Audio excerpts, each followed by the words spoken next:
크게 영광 받으신 줄로 믿습니다. 아멘. 어제는 8월 15일 81주년 광복절이었습니다. 81년 전 우리나라는 세계에서 가장 가난한 나라였습니다. 그런 우리나라가 세계가 주목하는 나라가 되었습니다. 원조받던 나라에서 원조하는 나라로 세계를 리드하는 선진국 대열에 들어섰습니다. K민주주의, K반도체, K컬처, K방산, K조선, K푸드, K자만 붙이면 세계가 열광을 합니다. 이렇게 되기까지 그냥 된 것이 아니죠. 독립운동가 남강 이승훈 선생님과 같은 분들이 이 조국을 살리겠다고 자신의 목숨을 초계처럼 버렸던 그런 헌신이 있어서 오늘 우리가 이렇게 복된 나라에서 살고 있는 것이다. 우리 남강 이승훈 선생님은 1864년 가난한 집에서 출생을 했습니다. 사업을 하여서 돈을 많이 벌었습니다. 1907년 도산 안창호 선생님의 강연을 듣게 됩니다. 삶의 방향을 바꾸었습니다. 나라와 민족을 위해 살기로 결단을 했습니다. 모은 재산 나만 누릴 수 없다. 그리고 민족학교인 오산학교를 세웠습니다. 고당 조만식 장로님과 함께 수많은 민족 지도자를 길러냈습니다. 40 중반에 복음을 받아들여 장로님이 되셨습니다. 기독교 정신으로 학생들을 가르쳐야 되겠다. 그래서 오산학교를 미션 스쿨로 만들었어요. 오산학교에서 배출된 인물이 민족을 살리는 위대한 인물들입니다. 순교자 주기철 목사님, 함석헌 선생님, 한경직 목사님, 시인 김소월, 화가 이중섭, 이승훈 장로님은 1919년 3월 3.1절 운동 민족대표 33인 중에 한 사람이 되었습니다. 독립운동을 하다가 옥고까지 치렀습니다. 그런 자신이 받은 복을 자신만 누리지 않았습니다. 고통 가운데 있던 민족에 그리고 다음 세대에 내가 복을 흘려보내야 되겠다. 복의 뿌리가 된 사람입니다. 81주년을 맞이한 조국이 이토록 복을 누리게 된 것은 그냥 된 것이 아닙니다. 남강 이승훈 장로님 같은 복의 뿌리가 있었기에 오늘 이 조국 땅에 이런 번영이 찾아들었다. 오늘 본문은 원조 복의 뿌리를 말씀하세요. 바로 그 복의 뿌리가 누구입니까? 아브라함입니다. 로마서 4장에서 복의 뿌리 아브라함을 우리에게 말씀하세요. 그것은 우리가 매주 로마서 1장부터 3장까지 우리가 말씀을 들었어요. 1장부터 3장까지의 말씀의 소결론이 4장 아브라함 이야기입니다. 그 아브라함 이야기는 1장에서 인류 모두가 타락했다. 2장에서 그러므로 우리는 하나님의 심판 아래 놓여 있는 자였다. 3장에서 심판 아래 놓여 있는 우리를 구원하기 위해서 하나님께서 한 의 예수 그리스도를 이 땅에 보내셨다. 그 의 되신 예수님을 믿을 때 우리가 의롭게 된다. 그 샘플이 아브라함이다. 요 얘기예요. 믿음으로 의롭게 된 아브라함, 바로 그 샘플이 아브라함이야. 그걸 말씀하고 싶은 거지요. 그래서 그 아브라함은 의인이 되었고 복의 뿌리가 되었다. 그래서 그 아브라함을 통해 온 인류에 복을 흘려보내게 되었다라는 말씀이죠. 그러므로 오늘 하나님은 이 말씀 앞에 우리를 세우셔서 기대하세요. 너도 오늘 그 복의 뿌리가 되면 참 좋겠어. 믿음으로 의인 되어서 복의 뿌리가 되어서 너를 통하여 이 땅에 복이 흘러가면 참 좋겠어. 오늘 너에게 이 말씀을 한 목적은 오늘 너를 복의 뿌리 삼기 위해서야 라는 말씀입니다.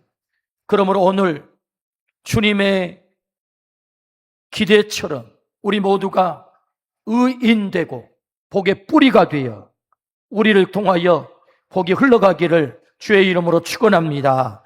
아멘. 그렇다면 복의 뿌리가 되려면 우리는 어떻게 해야 됩니까? 그 첫 번째, 하나님을 믿음으로 의인의 인침을 받아라 라고 말씀하세요. 하나님을 믿음으로 의인의 인침을 받아라. 오늘 본문 3절입니다. 성경이 무엇을 말하느냐? 아브라함이 하나님을 믿음에 그것이 그에게 의로 여겨진 바 되었느니라. 아브라함이 복의 뿌리가 된 것은 그가 의인이 되었기 때문이다. 어떻게 의인이 되어? 하나님을 믿음에 의로 여겨진 바 되었다라고 말씀을 하세요. 뭘 믿었다는 말입니까? 창세기 15장 5절에서 6절. 그를 이끌고 밖으로 나가 이르시되 하늘을 우러러 무뼈를 셀 수 있나 보라. 또 그에게 이르시되 내 자손이 이와 같으리라. 아브라함이 여호와를 믿으니 여호와께서 이를 그의 의로 여기시고, 뭘 믿었다는 말입니까? 하나님의 존재를 믿었다는 거예요. 하나님의 약속의 말씀을 믿었다는 거예요. 그래서 하나님은 아브라함을 이를 의로 여겼다라고 말씀을 하세요. 여기 우리가 주목할 단어가 있는데, 여겨진 바 되었다라는 로기조마이라고 하는 단어입니다. 여겨진 바 되었다, 간주되다, 인정되다라는 말이에요. 근데 그것을 수동태로 사용을 했어요. 그러니까 인정되어졌다라는 거죠. 하나님이 아브라함을 의인으로 인정해 주셨다. 뭘 보고? 믿음을 보시고. 하나님을 믿음에, 존재를 믿음에, 그의 말씀을 믿음에, 이걸 정리해 보면 칭의라고 합니다. 인쳐 주셨다. 칭의. 너는 의로워졌어. 라는 말씀이죠. 할례를 받아 의롭게 된 게 아니에요. 율법을 지켜서 의롭게 된 게 아니라고요. 하나님을 믿음으로 의롭게 되었다. 약속을 믿음으로 의롭게 되었다. 그래서 그 의인이 되었을 때 아브라함이 복의 뿌리가 되었다라고 말씀을 하세요. 주님은 우리가 아브라함처럼 복의 뿌리가 되기를 원하십니다. 복의 뿌리가 되는 것은 너무너무 중요하죠. 우리를 이 땅에 보내신 사명이 바로 우리가 복의 뿌리가 되는 것입니다. 창세기 12장 2절에 내가 너로 큰 민족을 이루고 내게 복을 주어 내 이름을 창대하게 하리니 너는 복이 될지라. 아브라함에게 바라크, 너는 복이 될지라 라고 말씀하세요. 이 말씀은 너는 복이다 라는 말씀, 내가 너를 복으로 만들 거다 라는 말씀, 너는 반드시 복의 삶을 살게 될 거다 라는 말씀이에요. 바라크. 하나님의 비전대로 아브라함은 복이 되죠. 그래서 온 인류가 그를 통해서 복을 받게 됩니다. 그의 후손에게서 메시아가 오잖아요. 온 인류를 구원하는 바로 복의 뿌리가 되는 삶, 그가 누굽니까? 아브라함입니다. 하나님은 그에게 약속하시죠. 어떤 약속을요? 큰 민족을 이루겠다. 이름이 창대하게 되겠다. 너는 복이 되겠다. 땅을 기업으로 받겠다.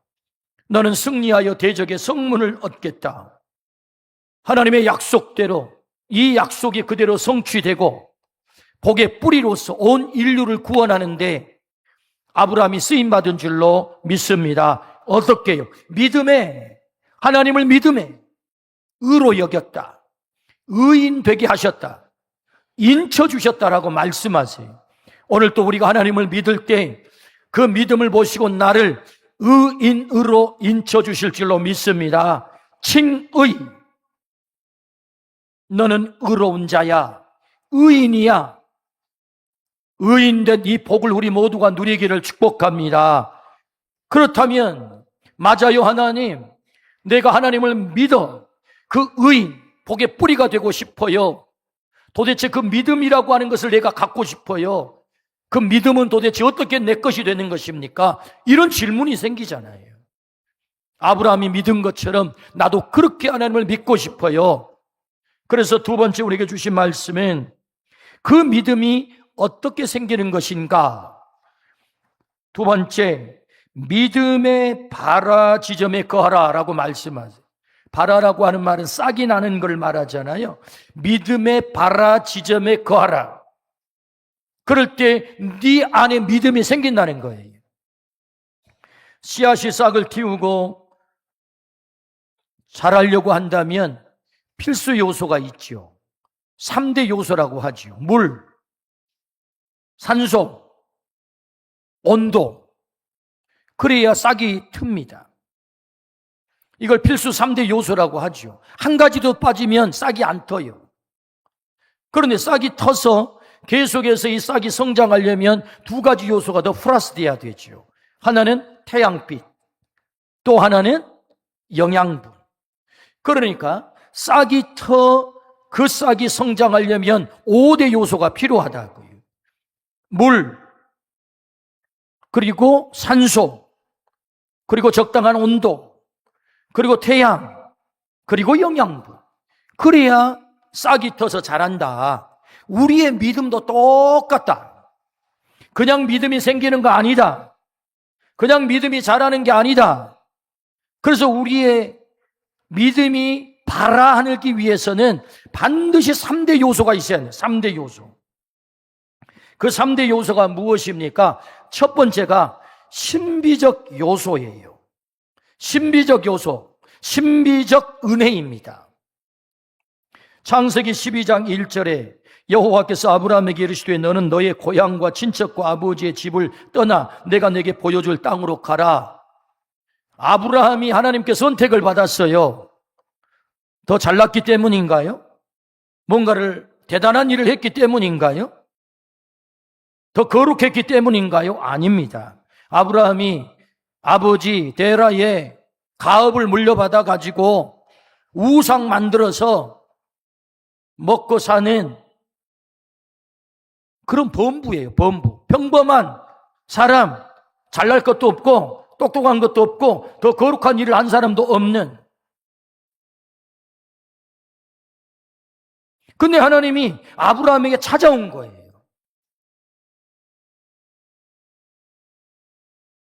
이걸 뭐라고 그래요? 신비적 은혜라고 그래요. 왜 하필 아브라함이었나요? 우리는 몰라요. 하나님이 그렇게 하셨대요. 그렇게 해서 아브라함 안에 믿음이 생기게 했다고요. 믿음이 싹 트는 이 작업을 하나님이 찾아오셔서 행하신 거예요. 하나님으로부터 출발된 거예요. 나로부터 출발된 거 아닙니다. 하나님이 찾아오셨어요. 그래서 이것을 정리해서 한마디로 하자면 신비적 은혜예요. 달리 표현할 말이 없어요. 왜 하필이면 아브라함이냐? 더 잘난 것도 똑똑한 것도 더 거룩한 삶을 살고 있는 것도 아닌 그래서 우상 만들어 팔아먹는 그런 범부에 불과한데 왜 하필이면 아브라함이냐? 그래서 우리는 이걸 정리해 보자면 신비적 은혜다. 그러니까 믿음의 바라는 하나님이 찾아오셔서 내게 믿음이 싹이 트도록 하나님이 작업을 하신다는 거예요. 나를 선택한 거예요. 나를 불러주신 거예요. 그건 전적인 하나님의 은혜이죠. 우리가 알 수 없는 신비적 영역에 있는 은혜. 할렐루야. 이것이 첫 번째 우리 안에 믿음이 발화되는 요소라는 것입니다. 1907년 맥컬리 선교사가 이 땅에 복음을 들고 들어오셨어요. 풍선배를 타고 저 신안섬을 돌면서 복음을 전했습니다. 신안군 비금면 중림리 281번지 거기 그냥 평범하게 살아가는 촌부 김명구라고 하는 사람에게 복음을 전한 거예요.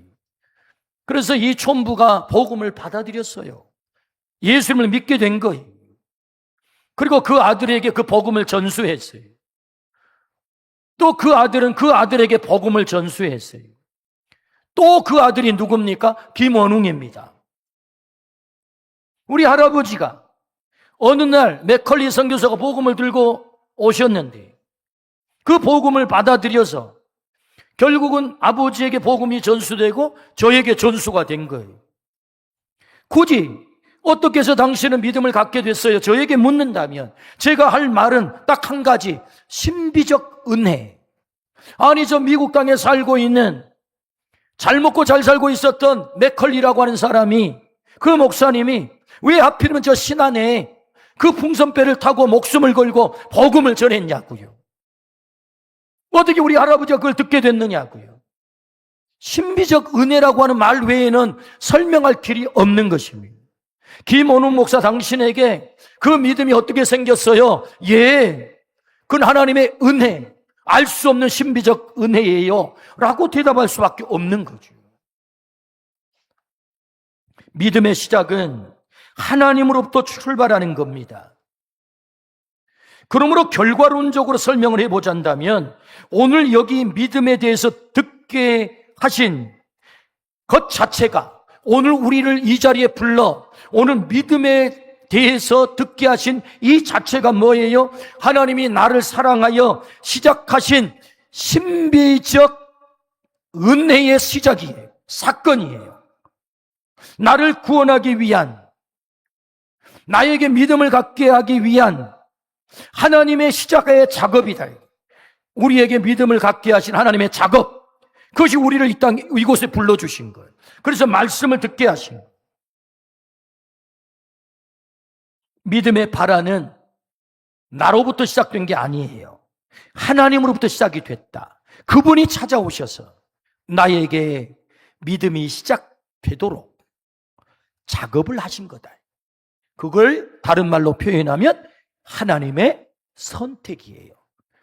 그 신비적 은혜 가운데 우리가 선택을 받고 하나님을 믿게 된 줄로 믿습니다. 이 말씀 앞에 있게 된 줄로 믿습니다. 그러므로 하나님이 시작하신 이 신비적 은혜를 내가 해야 되는 일은 거부하지 않는 거예요. 아, 나를 찾아오셨군요. 나를 선택해 주셨군요. 나를 불러주셨군요. 라고 내게 시작한 그 하나님의 작업을 내가 거부하지 않는 것이다. 그 신비적 은혜를 거부하지 않는 것. 그러므로 믿음의 발화 지점에 거하라, 이 말은 그 신비적 은혜를 거부하지 말라라고 말씀하셨어요. 그러므로 우리 모두가 믿음의 발화 지점, 신비적 은혜 거부하지 않기를 축복합니다. 두 번째, 어떻게 믿음의 발화 자리에 우리가 있을 수 있나요? 그것은 말씀을 듣는 자리에 거하라. 말씀을 듣는 자리에 거하라. 로마서 10장 17절입니다. 같이 한번 읽어볼까요? 시작. 그러므로 믿음은 들음에서 나며 들음은 그리스도의 말씀으로 말미암았느니라. 아멘. 믿음은 들음에서 난다. 그리스도의 말씀을 들을 때 그 믿음이 싹이 트고 자란다는 것입니다. 그러므로 믿음이 생겨나도록 내가 해야 되는 일이 있다면 나는 말씀 앞에 서야 되는 거예요. 말씀 듣는 자리에 있는 겁니다. 말씀을 듣지 않고는 무슨 수로도 믿음의 싹이 트지를 않아요. 믿음이 싹 트지 않는다. 그래서 오늘 로마서 1장부터 4장까지를 통해서 도대체 그리스도가 우리에게 무슨 말씀을 하셨는가? 그리스도의 말씀이 뭔가? 1장에서 우리가 다 타락한 존재인데 우리가 구원받아야 될 하나님의 능력, 복음이 필요하다. 복음이 1장이죠. 2장, 그래서 우리는 하나님의 심판 아래 놓여 있는 죄인이 되었다는 거예요. 그래서 그 죄인된 우리를 3장에서 구원하기 위해서 하나님의 의 되시는, 한 의 되시는 예수 그리스도를 이 땅에 보내셨다. 4장에서는 뭐라고 그래요? 4장 25절에 같이 읽어봅니다. 시작. 예수는 우리가 범죄한 것 때문에 내 줌이 되고 또한 우리를 의롭다 하시기 위하여 살아나셨느니라. 복음의 핵심이죠. 이 그리스도의 말씀을 들을 때, 심판 아래 놓여 있는 나를 구원하기 위해서 한 의 예수 그리스도를 보내시고 십자가에다 그를 내 죽시고 그리고 그를 부활시키셔서 나에게 영원한 생명의 보증이 되게 하셨구나 라는 말씀을 들을 때 믿음이 생긴다는 거예요. 믿음은 들음에서 나고 그리스도의 말씀으로 말미암는다 라는 말씀. 그러므로 오늘 우리 모두가 말씀 아래 있기를 주의 이름으로 축원합니다. 우리는 어디서 하나님의 말씀을 들을 수 있습니까? 예배를 통해서 하나님은 우리에게 말씀하시죠. 설교가 하나님의 말씀이죠. 말씀을 들어야 내 안에 믿음의 싹이 나고 자라고 그 믿음의 나무가 굵어지고 높아지고 넓어진다는 것 아니겠습니까? 할렐루야. 성경을 읽을 때 하나님의 말씀을 듣게 되죠. 하나님의 말씀을 암송할 때 말씀을 듣게 되죠. 하나님의 말씀을 묵상할 때 우리는 말씀을 듣게 되죠. 그때 우리의 믿음이 싹이 날 뿐만 아니라 자라게 되고 흔들리지 않는 거목으로 성장하게 될 줄로 믿습니다. 믿음의 지수가 있어요. 어떤 사람 믿음이 있어요. 근데 1이에요. 어떤 사람 믿음이 있어요. 근데 100이에요. 어떤 사람 믿음이 있어요. 1000이에요. 믿음의 지수가 1인 사람은 작은 바람 앞에 마치 촛불이 꺼지듯 믿음이 흔들리죠. 안 믿는다는 것은 아닌데 흔들려요. 그러나 믿음이 1000인 사람은 태풍이 불어와도 심지어 목숨을 내놓아야 될 자리에도 그 믿음을 굳건하게 지키죠. 왜 그렇죠? 말씀을 들음으로 그 믿음이 견고하게 되고 믿음이 강화되어서 흔들리지 않는 믿음의 자리로 가게 된 줄로 믿습니다. 아무리 세상에 요설의 철학으로 우리를 유혹한다 할지라도 하나님의 말씀에서 그 믿음에서 흔들리지 않는 믿음, 그 믿음의 자리로 가게 되는 거죠. 어떻게요? 믿음은 들음에서 나고 들음은 그리스도의 말씀으로 말미암느니라. 할렐루야. 이 말씀의 자리에 있기를 축복합니다. 그래야 우리의 믿음이 발아 싹이 난다. 세 번째, 어떻게 믿음이 발아하게 되는 것입니까? 그것은 성령께 마음을 열어라 말씀하세요. 사도행전 16장 14절입니다. 두아디라 시에 있는 자색 옷감 장사로서 하나님을 섬기는 루디아라 하는 한 여자가 말을 듣고 있을 때 주께서 그 마음을 열어 바울의 말을 따르게 하신지라. 바울 사도가 전하는 복음을 믿었다는 것 아닙니까? 언제요? 들을 때. 어떻게? 마음의 문을 열었다. 누가? 성령님. 소아시아 지역을 선교할 계획을 가지고 출발했던 바울 사도에게 저 드로아에서 환상을 보게 되죠. 마게도냐 사람이 나타나 건너와 우리를 도우라. 마게도냐는 유럽입니다. 유럽. 터키 땅 드로아에서 마게도냐 유럽 사람이 손을 흔들어요. 건너와 제발 우리를 도우라고. 그래서 성령의 이 환상을 본 바울 사도가 마게도냐에 도착했는데 그 첫 성이 빌립보 성이에요. 거기에 루디아라는 사람, 여인이 있었단 말이죠. 근데 원래 이 루디아는 유대교 하나님을 믿었던 사람이에요. 근데 바울 사도를 통해서 복음을 듣게 되죠. 예수님을 듣게 되죠. 당시 유대인들이 복음, 예수님을 듣게 되면 이단이라고 합니다. 가만두지 않죠. 고발을 하거나 그를 잡아가거나 감옥에 쳐넣거나 그것이 당시의 유대인들의 반응이에요. 그런데 이 루디아의 마음이 열린 거예요. 누가 열었나요? 성령님이 열어주신 거예요. 그러니까 루디아의 마음속에 믿음이 생겼다고요. 어떻게 해요? 성령님이 그의 마음 문을 여셨다. 할렐루야. 그러니까 여러분, 우리의 믿음의 싹은 이 한 가지가 아니에요. 신비적 은혜로 나를 찾아오세요. 말씀을 듣게 하세요. 근데 듣는다고 믿어지는 게 아니란 말이죠. 성령 하나님께서 역사할 때, 만물을 열 때 그 말씀이 믿어지는 줄로 믿습니다. 복음이 믿어지는 줄로 믿습니다. 그러니까 이 3대 요인이 결국은 믿음을 발화시키는 필수 요소가 되는 거예요. 그러므로 우리가 해야 되는 일은 뭐예요? 성령 하나님께서 내게 역사하셔서 만문을 열 때 그 성령님을 거부하지 않는 거예요. 그리고 그 성령님께 우리가 도움을 요청하는 거예요. 도움을 요청하는 게 무엇입니까? 기도하는 거죠. 하나님, 제 만문을 여셔서 하나님의 말씀을 들을게 그 말씀을 믿게 해 주시옵소서. 할렐루야. 그 믿음에 의심이 들지 않게 하시고 그 말씀이 하나님의 말씀으로 제 가슴팍에 새겨지게 하여 주옵소서. 마가복음 9장에 귀신 들린 아들을 둔 아버지가 이 아들을 고치고 싶은데 제자들은 그 아들을 못 고쳐요. 그래서 예수님이 하신 말씀이 이 믿음이 없는 세대요 라고 말씀을 하시죠. 그때 이 아버지가 예수님께 기도합니다. 제 믿음 없는 것을 도와주소서. 할렐루야.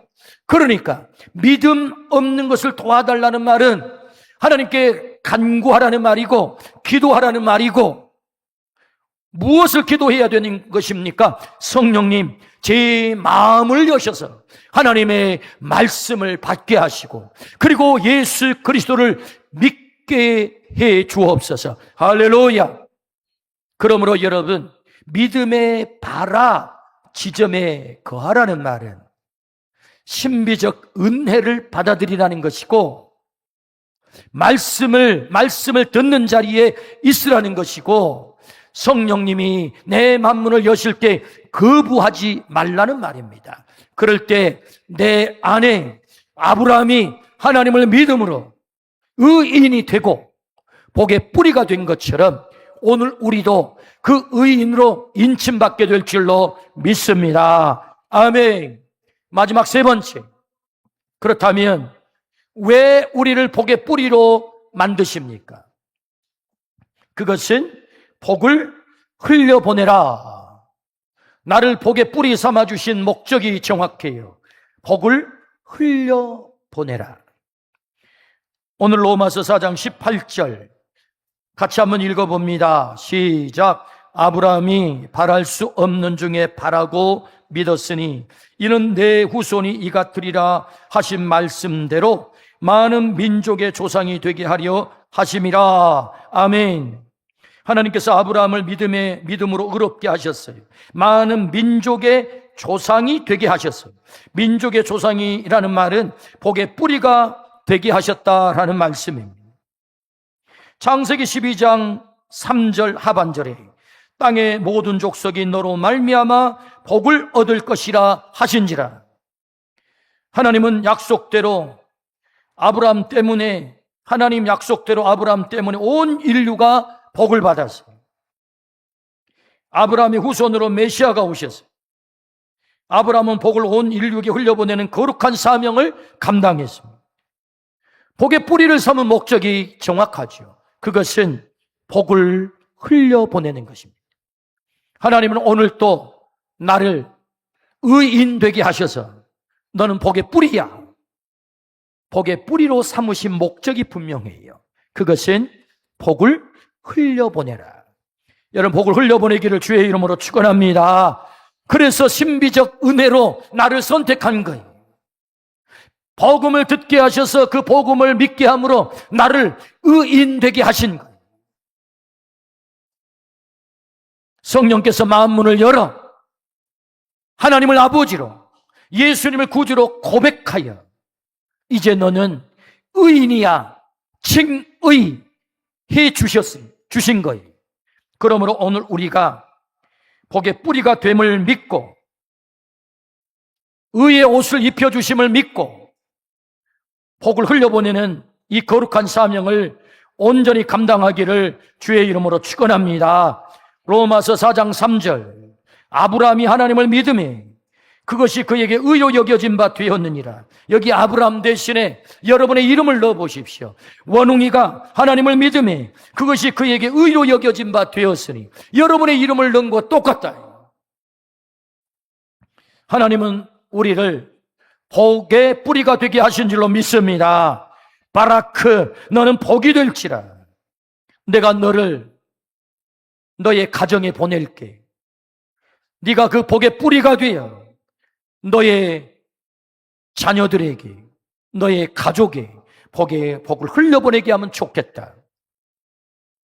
내가 너의 일터에 너를 복의 뿌리로 보낼게. 네가 그 복을 흘려보내면 참 좋겠어.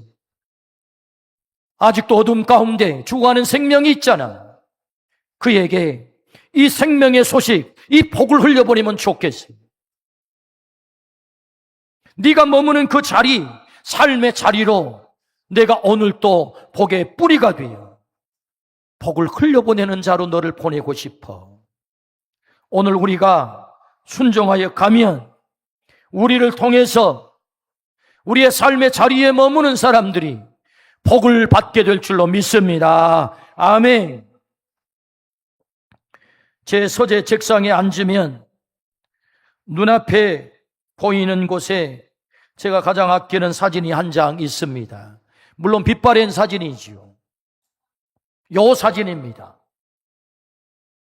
제 서가의 책장에 액자로 이렇게 놓여 있는, 책상에 앉으면 늘 눈앞에 보이는 사진입니다. 33년 전 1993년도 12월 24일 찍은 사진입니다. 저와 제 아내와, 젊었죠? 머리도 많고, 우리 2살 큰아들과 4개월 둘째 아들이 같이 찍힌 사진인데, 거기 가운데 할아버지가 한 분 계십니다.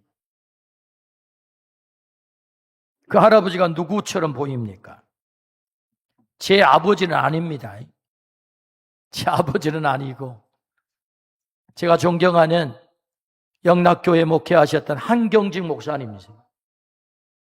한경직 목사님이 제 둘째 아들을 안고 12월 24일 크리스마스 이브에 어린 자녀들이 있는 목회자들을 불러 이렇게 사진도 찍어주시고 선물도 하셨어요. 저 사진을 제가 아끼는 사진입니다. 한경직 목사님은 기독교 신앙에 노벨상이라고 하는 템플턴상을 받으셨어요.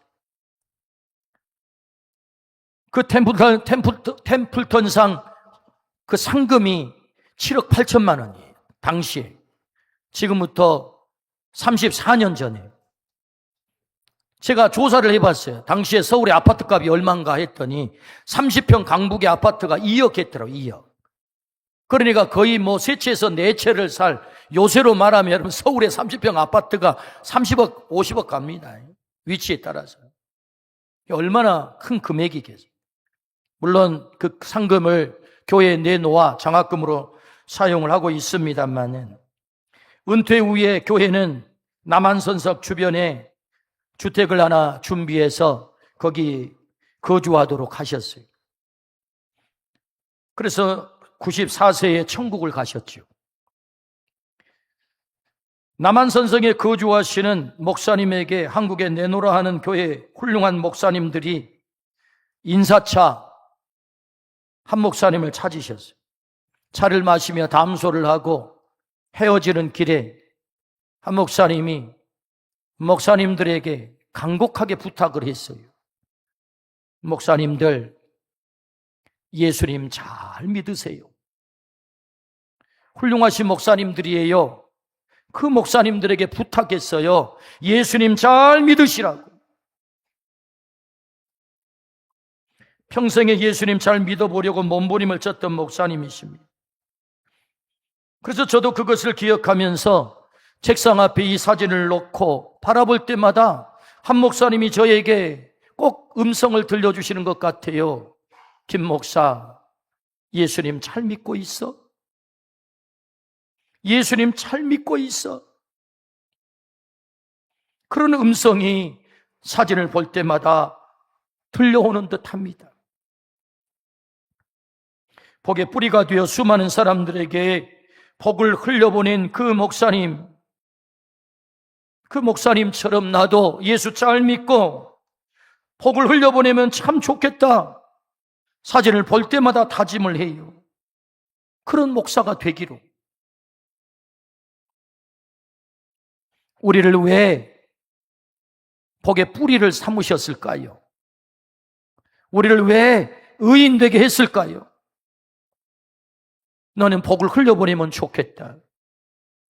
아직도 어둠에 놓여있는, 아직도 사망 아래 놓여있는, 아직도 복음을 듣지 못하는 그 고통 가운데 있는, 저 어둠을 향해서 걷고 있는 그들에게 네가 복을 흘려보내면 좋겠어. 그래서 그들도 풍성한 열매를 맺는 그런 삶을 누리도록 네가 복을 흘려보내면 좋겠다.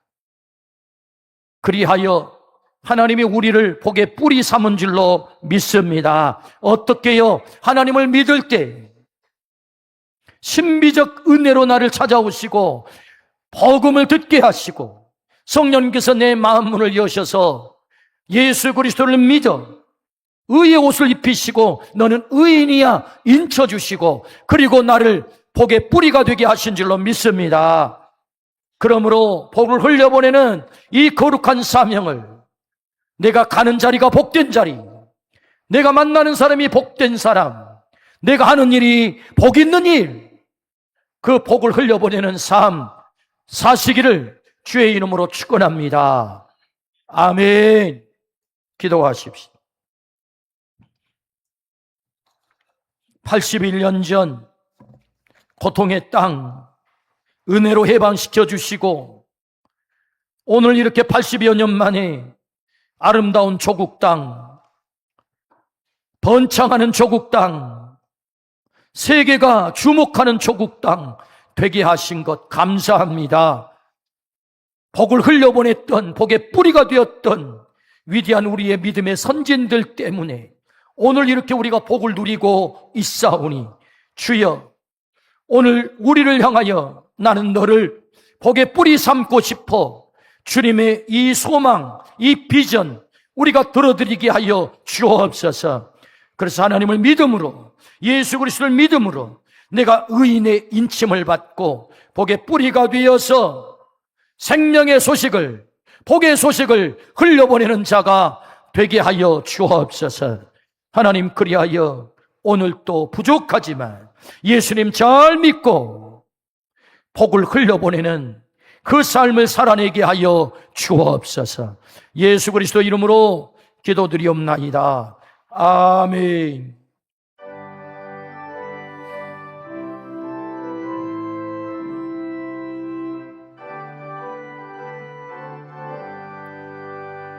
내가 예수 믿고서 죄사함 받아 나의 모든 것 다 변했네. 지금 내가 가는 길 천국 길이 주의 피로 내 죄가 씻겼네. 나의 모든 것 변하고 그 피로 구속 받았네. 하나님은 나의 구원 되시온 내게 정죄함 없겠네. 주님 맑은 빛 되시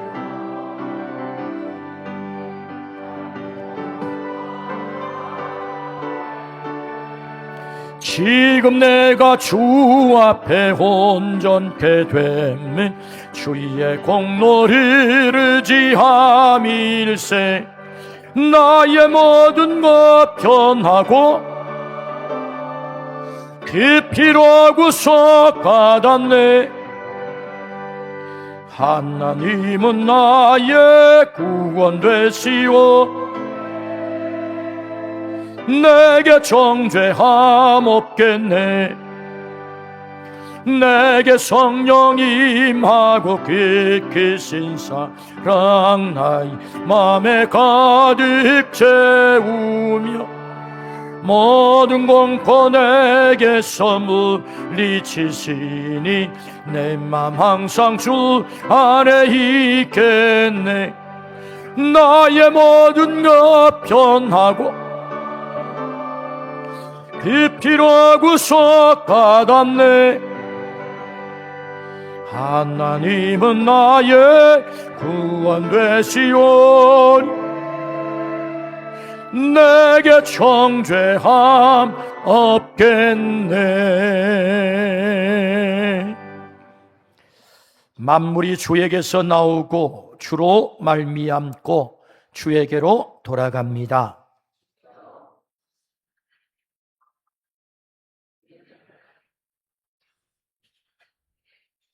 드린 예물과 우리의 몸을 하나님 앞에 올리도록 하겠습니다.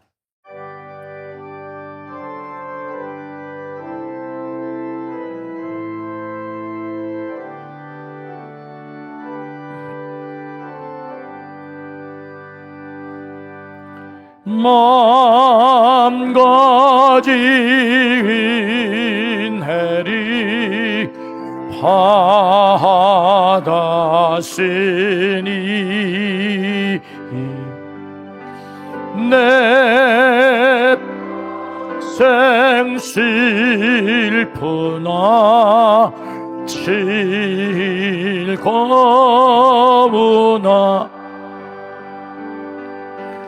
이 몸은 온전히 주님께 바쳐서 주님만 위하여 네 살겠네.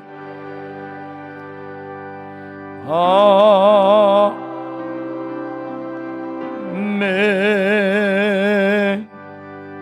날마다 우리에게 은혜와 복 주시기를 좋아하시는 아버지 하나님, 하나님 베풀어 주신 그 은혜가 너무나도 크고 감격스러워 아름다운 예물 구별하여 정성을 다해 하나님 앞에 예물을 올립니다. 드리는 손길을 일일이 기억하시고 그 일터와 가정 위에 하늘의 신령한 은혜와 복을 허락하시고 심는 대로 거두는 이 아름다운 복이 그대로 이루어지게 하여 주옵소서. 물질에 가람이 없게 하시고 넉넉하게 하시고 흘려보내고도 남는 복된 가정들 되게 하여 주옵소서. 하나님 아버지, 이 물질뿐만 아니라 우리의 시간과 우리의 달란트를 하나님 앞에 올려드리나이다. 하나님의 나라와 의를 위하여 생명 살리는데 온전히 쓰임을 받게 하여 주옵소서. 하나님, 그리하여서 참으로 우리가 가는 자리, 머무는 일, 하는 일마다, 만나는 사람마다 복이 있게 하여 주옵소서. 우리의 자녀들과 우리의 손자 손녀들, 우리의 미래 세대를 주님의 손 위에 올려놓사오니 주여, 저들이 하나님 안에 있게 하여 주옵소서. 믿음 안에 있게 하여 주옵소서. 예수 세대가 되게 하여 주옵소서. 예수님의 거룩한 꿈과 비전을 갖게 하여 주옵소서. 한 영혼도 한 자녀도 실족함이 없이 모두가 믿음의 대열에 굳건히 서서 그 걸음을 걷게 하여 주옵소서. 하나님, 81년 전에 이 땅에 해방을 허락하시고 이 짧은 기간에 민주주의를 이루게 하시고 선진국의 대열에 들어서게 하시고 세계가 부러워하는 나라 되게 하신 은혜 감사합니다. 조국이 하나님을 섬기게 하여 주옵소서. 예수 그리스도를 주로 고백하는 만왕의 왕으로 섬기는 조국이 되게 하여 주옵소서. 그래서 하나님, 이 격변기의 세계 역사 가운데 조국 땅이 세계 열방에 복음을 수출하는 그런 나라가 되게 하여 주옵소서. 하나님 아버지, 참으로 질병으로 고통당하는 우리 가족들을 오늘도 찾아가셔서 만나주시고 만지셔서 기적의 역사로 회복되는 역사가 있게 하여 주옵소서. 감사를 드리올 때 예수 그리스도의 이름으로 기도드리옵나이다. 아멘.